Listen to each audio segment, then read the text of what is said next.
And welcome back to another edition of the Big Red Wired podcast. We are starting up the baseball season up officially this week, and the baseball podcast is in full swing now. We're going to have one once weekly. Of course, y'all remember Kyler covering wrestling with me. We're still doing that as well. And of course, Sam being on there for basketball and football, and then other little color commentary as well. How are you two doing? Kyler's going to be covering baseball for the Nebraska Student Paper, and Sam and myself will be covering it for Husker Online.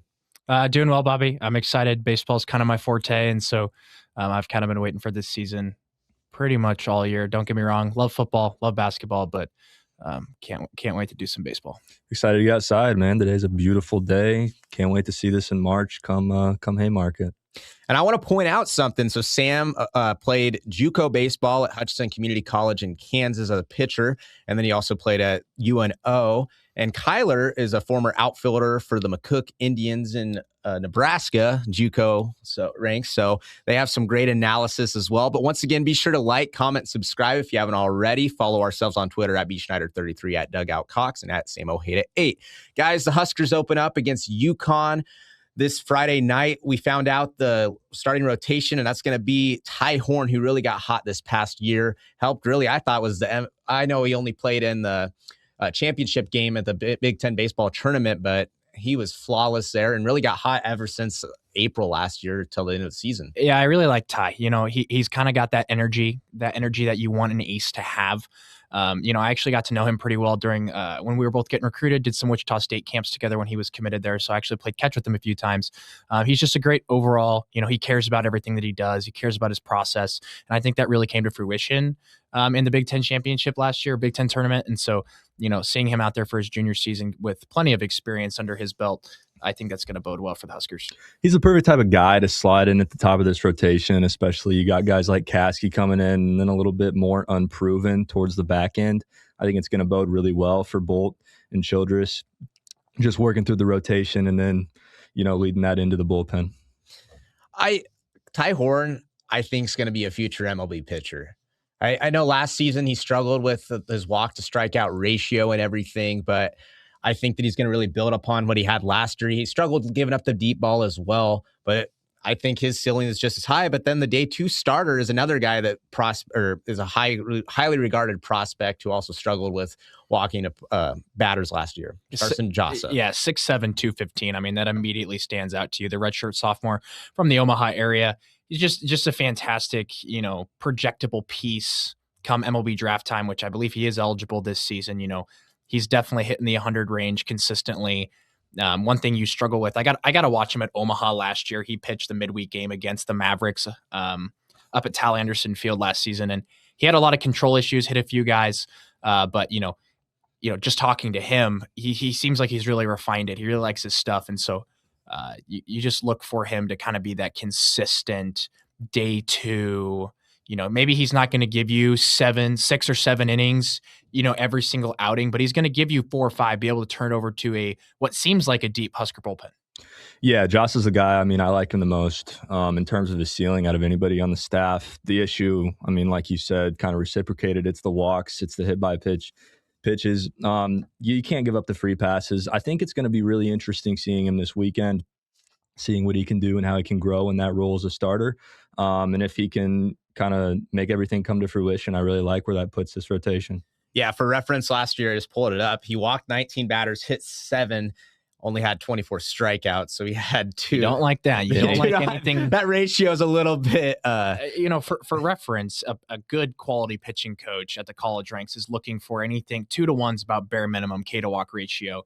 Maybe you were like me and you were a 3-to-1 guy. No, just kidding. But, and so anything less than 2 is really alarming. And to see that last season, in his first real season pitching at the collegiate level, outside of maybe some summer ball, I know he was in the Cape Cod last year, but anything worse than a 2-to-1 is really alarming. And he's under a 1-to-1. So, that's definitely something to monitor here this first weekend against the Northeastern lineup. 49 wins last season. Northwestern's a really impressive team, but they're also probably the team that is going to maybe have the lineup that's going to have the least amount of depth. And so maybe that's the matchup for Jossa, that can kind of get him off to a right start for the season. I mean, yeah. I mean, you saw it like last year, 18 innings pitched. He still had those high numbers. And we saw both sides of it in the fall, right? He had a start against Omaha where he struck out the side, hitting 100 in the first inning. And then he came back out in the red-white series and he walked the first 3 guys. So I think it's just kind of balancing that out in the middle. For you guys, what would be just for Horn and Jossa this weekend, what are you guys expecting from them inning-wise and a ratio that we could maybe expect? Yeah, Will Bolt had talked about how the extra time outside to start the season, early January, they were outside and due to the new NCAA rules, really just able to have practice. I think that's going to benefit the amount of length these guys can go early in the season, but even keep saying rule. Oh my goodness. Will Bolt mentioned in his press conference about a month ago that, he's looking in the 70 to 90 range for these guys. And first start of the year, Ty Horn and Jossa are not necessarily ground ball guys. They're more go get 'em strikeout guys. And so you're looking probably, I'd say anything 4 would be a pretty solid range. Maybe 3 with only 1 run given up, but I'm looking in the 4 range. And if they get into 5, you'll take that if you're Rob Childress, the pitching coach. Yeah, I agree. And I think it really matters too, depending on the types of innings they're throwing. I mean, he doesn't want to get these guys in high leverage situations and really ramp up that pitch count early. So I think 80 pitches is a good number to look for, get into the 5th inning, and I think you're happy. And next up is a Miami of Ohio transfer, day 3 starter for Nebraska against Grand Canyon. I believe they play Sunday night at 6:30 local time. Sam, what can you tell us about Cooper Katsky? Yeah, Cooper Katsky, he is going to be your outs guy. He's the guy that's going to work 7 innings potentially come the middle of the season. He threw 84.2 innings last season, 3 complete games, which tied for the 4th most across all of Division I. He was the MAC pitcher of the year, 11-2, 3.08 ERA. I mean, this kid, he is a guy you're bringing in to kind of bring this stability to this high volatility starting lineup or starting rotation that you have with Horn and Jossa. Horn was good last year, but he's still a high volatility guy. You saw his start against Kansas last year where it was rough for him. He gave up a lot of earned runs early. And I think Katsky is this older presence that he's going to be able to give you kind of more of a steady ship to ride even toward the rough parts of the season that, we have experienced in college baseball. You're going to go through those stretches where you struggle. And I think Katsky's that guy is going to kind of mellow that down. He's more, I haven't been able to do too much research on him yet. He's more of a ground ball guy, maybe more closer to Brockett, would you say? In a sense? I would say maybe a more high-powered Brockett. Obviously, Katsky's right-handed, too. That kind of plays a big key in that. But, yeah, I would say, I'm not going to compare him to Brett Sears. I think that's a very unfair comparison to make, but I think he's going to give you a lot of ground balls. You're not going to see a lot of 3-ball counts from him. Loves the fastball, great changeup. So I think he's just going to be the guy on Sunday that you're like, he can go get us that series win. Yeah, I agree. And I think there's a reason you're seeing him slot in on day 3, especially with the little bit of the ups and downs that we've seen from the first 2 guys. Just a really solid presence there that's going to give you a good start every time. Well, and that brings up the Monday starter that we found out. It is going to be Gavin Blockowitz, a guy who had quite the freshman season this last year, a Nebraska native. I believe he's from Elkhorn, if I'm correct, either Elkhorn or... I think he's from Kansas City. You're thinking of Colin Novacek. I'm mixing him up. But Gavin Blockowitz came out of the pen several times this past year, has a lot of good stuff with his velocity and everything going forward. What can we expect from him now going into the starting rotation role? I mean, he's the lone lefty in the starting rotation. And you have to remember, most series, the Huskers are not going to be playing 4 games. So this is going to be a guy that you're going to be looking at in those midweeks versus North Dakota State, South Dakota State, Omaha, against, those K-State, those midweek opponents that Nebraska has struggled with so much in the past few years, and it has completely killed their NCAA regional resume. And so, if you're getting to the area of like, maybe we want to host a regional, Blockowitz is going to be that guy that's going to be able to lock it down in the midweeks and not kill your RPI. Sam, I hate to correct you, but Blockowitz is a righty. He hits left-handed. He hits left-handed. Yeah, he does hit lefty. I agree. I think it's a really good opportunity for him, especially, with the back issue to Tucker Timmerman. Not going to see him this weekend in a starting role, at least, maybe out of the bullpen. And I really like what I saw from him in the fall, too. Just a lot of strikes, man. He's got good stuff. He knows how to pound the zone. And I think he's a really good day 4 guy for Nebraska. Yeah, well, and I want to comment on Timmerman real quick. He had the arm injury. Obviously, he took the ball off the face at the beginning of the season last year, and he's had an arm injury that he dealt with most of last year and into the offseason. He does have a little bit of a lingering back issue, but everything that I'm hearing is saying that he is going to throw this weekend. They don't actually expect him to start much at all this season. I think they have their 4 to 5 guys. Colin Novacek, the lefty from Elkhorn North, is another guy that you're going to see mixed into the weekend rotation. I think there's a couple other pieces. Ryan Harehill, the 6'4" righty from Elkhorn North as well. I definitely don't think we're going to see Timmerman in a starting role this season. I think he's going to be that guy that's going to come in after. I think he plays a very good complement to Carson Jasa, excuse me, that is going to be able to give you that 2-3 innings out of the bullpen, and he's just going to be an inning eater for you and is going to be able to do it without giving up runs. One thing I was thinking about today, I was actually texting somebody else who covers Nebraska baseball, and I'm wondering if you wouldn't be a good 8th inning guy setup with Timmerman. I think the thing is he's such a ground ball getter. I mean, we saw that last year. He gets his strikeouts, don't get me wrong, but he's kind of a contact guy that I think that's the guy you want in the middle of the rotation. If I'm looking at the 8th inning, I'm looking at a guy like Jalen Worthley, who obviously, had a few issues last year, but he's a senior now, left-handed. He's a fantastic all-around pitcher. His slider is one of the best in the Big Ten. And I think you're looking at a guy like that who's going to come in and get you some swings and misses. You're maybe looking at, if you're thinking Timmerman late game, Kyler, you're probably thinking of him about as like a come in, go get the double play type of guy. Yeah, double play type of guy. And then obviously, we talk about it. He's a multi-inning dude. I do like your point on Worthley, man. It's the stuff. It's there. It's just all a matter of putting it together. Didn't really see that last season down the stretch. Hopefully a good fall, a healthy off season. We can see that again. So who should fans expect right now to be the closer going forward? Yeah. Or headed in the season, Kevin Monell. Kevin Monell, I played against him at Cloud County Community College, one of our rivals in the Jayhawk Conference, when I was at Hutchinson Community College. He is a fantastic pitcher. He's going to be up to 94, 96 with a sinker from the low angle slot.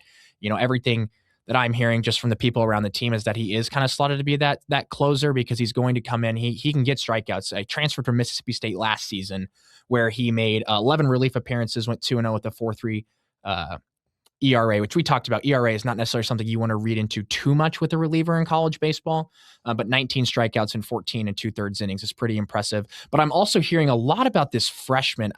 Everyone's talking about this freshman. I keep blanking on his name. It is... You might have to come back to me. I'm going to find out. There's this freshman that apparently throws absolute fuzz. I mean, it's college baseball, so no matter how close you are to the team, we don't necessarily know a lot about the freshman. And I think we'll get to kind of those impact fresh. Cooper Grace is his name. He's from Kansas. Went to Hayden Catholic High School. I don't necessarily know much about him other than that he has been very impressive so far early. So once I find out more, we may be able to mention that a little bit more on the podcast. But expect to see him this weekend as well. What have you guys been hearing, if anything, about Jace Siola? Since I covered Nebraska wrestling with Kyler, that's his twin brother, Cade, who wrestles for Nebraska at heavyweight. Is he a guy that we could potentially see this spring? I remember Cooper Katsky in his press conference about a month ago mentioned a lot about him. He is, obviously he's not 6'7" like Jasa, but it's kind of that same kind of hype coming into the season that Ziola is going to give you. He was the 265th overall prospect by perfect game in the whole entire country, top 75 in terms of pitchers being recruited. So, I don't necessarily know what it's going to look like this season for him. It's very interesting to see how Nebraska high school baseball translates to the college level, especially the Power 4 level. And so I'm not really sure what his role is going to be. I think it's going to be a similar situation like a Deshaun Unger from last year, high talented prospect, super athletic, had a great high school career. You just got to test him out and see how it's going to go. Maybe he is like your Jasa that's going to pitch, second, third year in the program. But definitely don't rule out him for sure.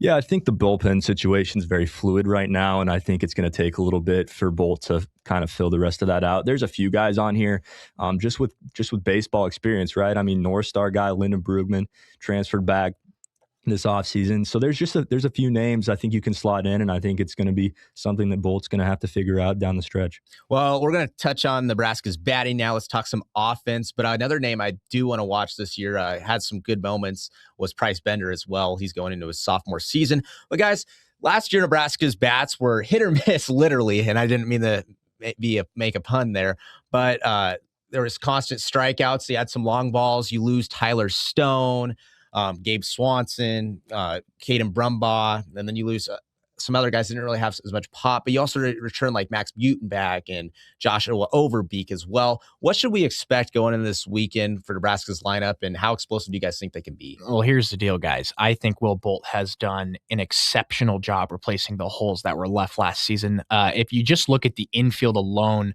they're going to have Case Sanderson locking down that first baseman slot. I don't think there's any doubt about that.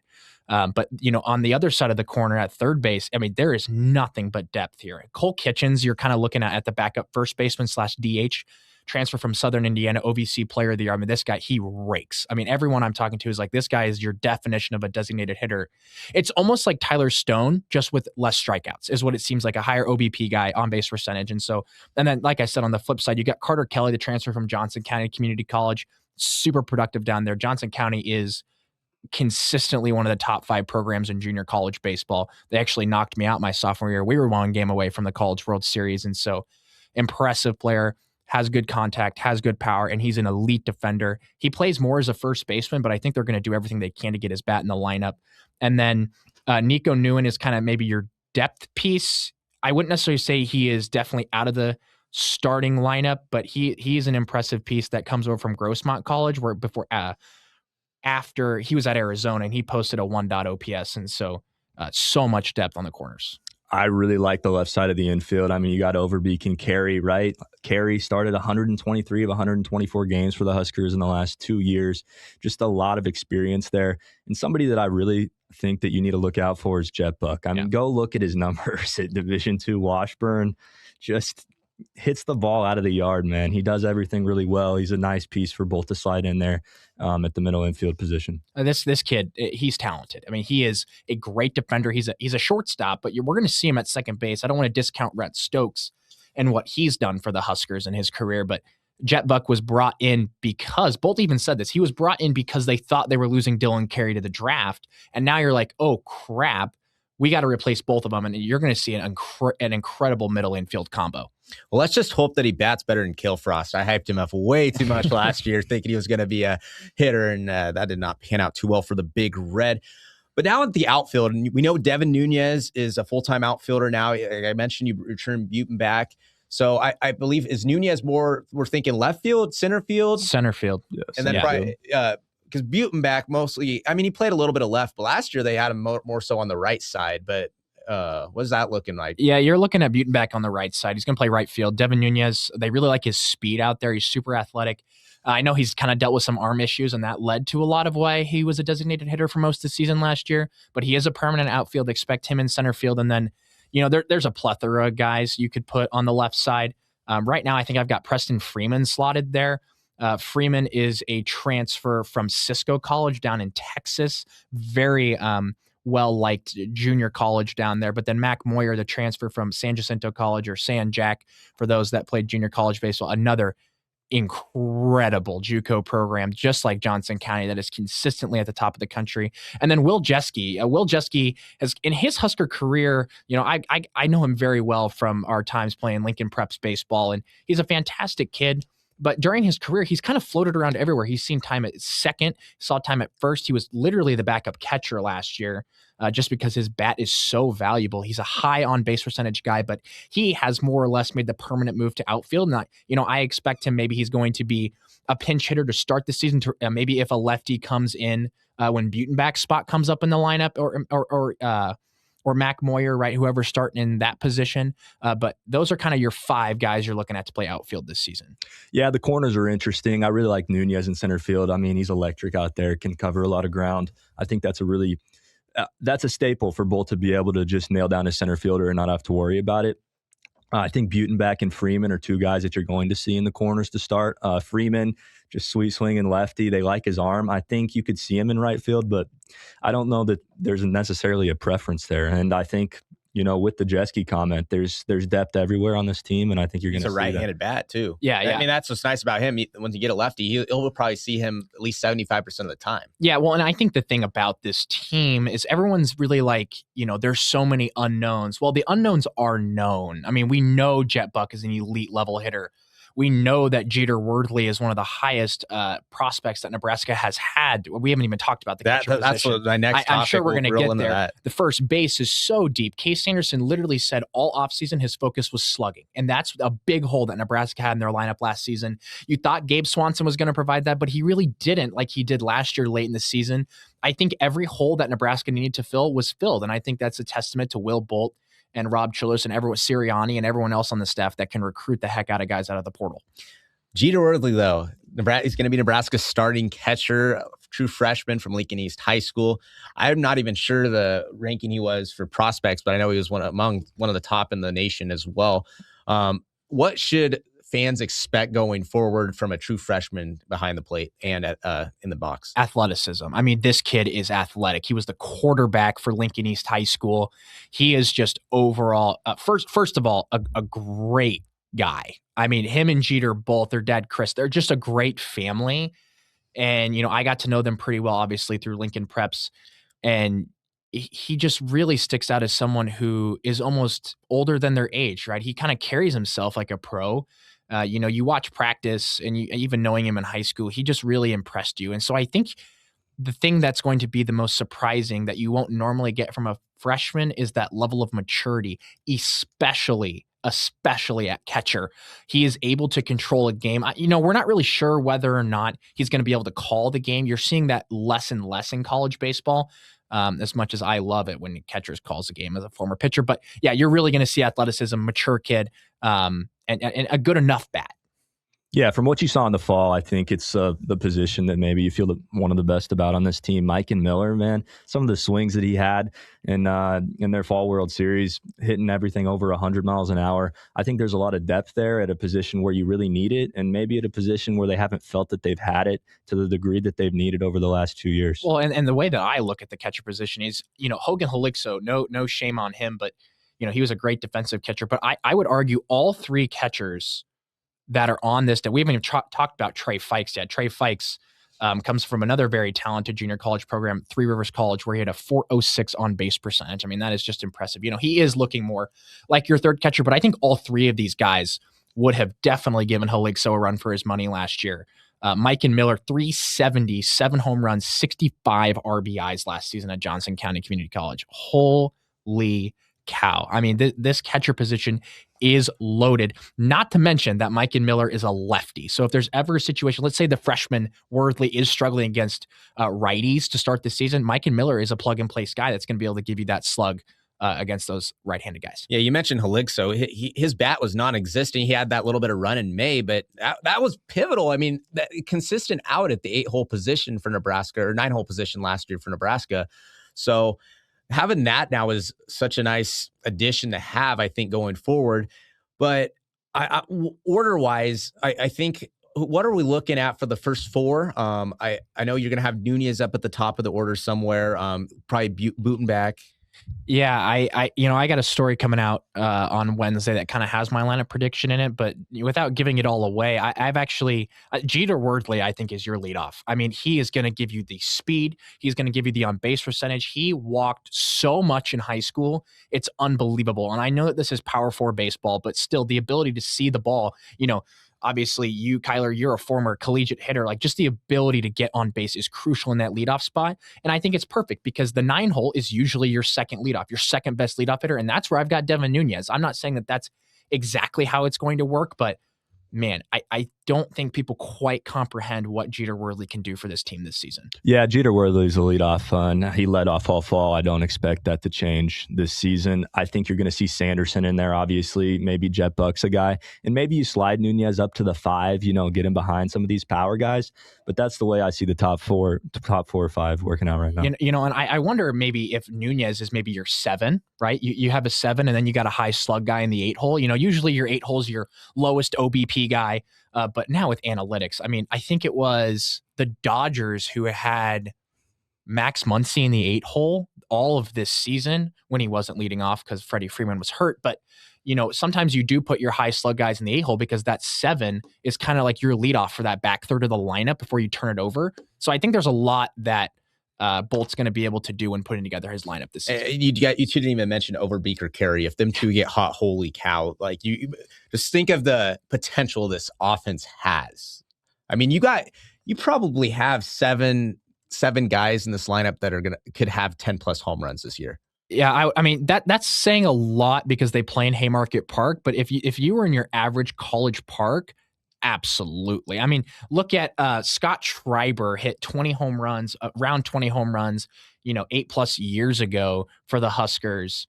And it was like if he was playing in a regular stadium, he would have had like 30+ home runs. And so, it's very hard to do in Haymarket Park, but man, I mean, Sanderson, Overbeek, Kitchens, Butenbeck. I mean, this lineup is loaded with slug and not a lot of strikeout. If you look at the film, you can go on to Synergy, and if you pay for it, and you can just kind of look at a lot of JUCO film. You look at guys like Buck and Kitchens, and everyone that has played all sorts of levels. There's not a lot of strikeout. These guys see the ball well, and I think that plays well in the Big Ten. Yeah, I mean, I think they're going to fill a lot of the holes that they had last year, especially from that power standpoint. But like you said, there's really not a hole there that I see. And I think that's something that Will Bolt hasn't had in recent years. And that's going to contribute a lot, especially with the pitching staff that's got some question marks. All right, guys, it's prediction time. We're going to close out the show really quickly here. But it's going to be difficult to three-peat as a Big Ten champion or win in the Big Ten tournament, we know. But at the same time, Nebraska, I believe it was late April, early May, where I can recall that they got back to 500. Yeah. They were fighting to get to that Big Ten tournament. But this year, you feel that Nebraska, I think Nebraska could win 40 games in the regular season. That 35 to 40 range, maybe that's a little bit too much. This weekend, I think that there's a realistic possibility they go 3-1. Maybe they go 4-0. It's going to be difficult, but I think you should be optimistic going in this weekend. I think the thing that people are forgetting is UCLA is now in the Big Ten. So I think when we talk about UCLA's preseason ranked number 1. Mm-hmm. So, when you talk about a three-peat, those are the things that you have to consider. But Nebraska went through some incredible teams in the postseason last year. But when you talk about kind of what this team can do, I mean, the non-conference is going to tell you what they can do because Nebraska always plays well in the Big Ten for the most part. Or at least they are good enough in the Big Ten to make the tournament. But, I mean, UConn, great team that was one game away from the NCAA regional loss to Creighton. Northeastern almost won 50 games last year in the CAA. Grand Canyon is a team that is consistently at the top. They're actually in the Mountain West now, but consistently at the top of the conference. Stanford is 3 years removed from a College World Series appearance. Louisville is constantly in the College World Series picture. They were there last year. And then, you have super regional team 2 years ago, Kansas State, Florida State, series against Auburn. So, I mean, you really look at it. I think if Nebraska is over 500 going into that first home series or those first home games against Michigan State, Omaha, and South Dakota State, you are saying that this team is really something special because they're playing some incredible opponents in the non-conference. Really difficult non-conference. I was going to mention that. I mean, you look at this weekend, and I don't see a gimme at all. It's very difficult. I would second that. I think you will see them in the top 5 of the Big Ten coming into the season. 40 wins is maybe a little too much for me, but I think the pieces are there. It's all about continuity and how they play together. Well, guys, anything else you want to add? I also got to ask you your thoughts on the Super Bowl. I was pretty disappointed in the Patriots last night. We were recording this on Monday, but what was your guys' takeaways real quick? I was low-key bored out of my mind, and I love watching football. The game was super boring. It was 2 of the best defenses in the league. What did you expect? I mean, Drake May clearly proved that he's a fraud. No, all right. The Patriots O-line let everybody just right through, but whatever. I mean, I think Jason Myers still should have won the MVP. I don't care. Give it to a kicker. Get it to Walker. Jane Daniels. Nobody was impressive enough for me to warn it other than Kenneth Walker. He should have had that touchdown at the end. That would have been nice to cap it off. But it was frustrating for me to watch it as a Patriots fan because they didn't tackle, they didn't pass block, and they got destroyed against covering or defending the run. It felt like I was covering all Nebraska's 6 losses again over. So I was frustrated. But I mean, I thought it was still good football. I mean, they're getting a good pass rush on both sides. The Patriots were getting a good pass rush early, but then again, Yeah. Who likes good defense? I mean, come on. What do you mean? See, you two are former college baseball players. I played football, man. I like the defense. Can man. I get your thoughts on Will Campbell? Number 4 overall draft pick. He's absolutely toasted. And he is a guard now. Yeah, he needs to be, because the Patriots left guard, my gosh, he needs to be cut. And then the right tackle just watching the ball sit there as Drake May fumbles. That was really good. A right tackle. But anyway. All right, Bobby, we better calm you down. You guys, they got me fired up, guys. Anyway, thank you so much for listening. I hope you all appreciated it. We're going to be having this once again weekly. Should have some great content this season as well. Be sure once again to like, comment, and subscribe to the channel. And if you haven't already, follow us on Twitter at bschneider33, at DugoutCox, and at SamOheda8. For Bobby Schneider, Kyler Cox, and Sam Ojeda, signing off.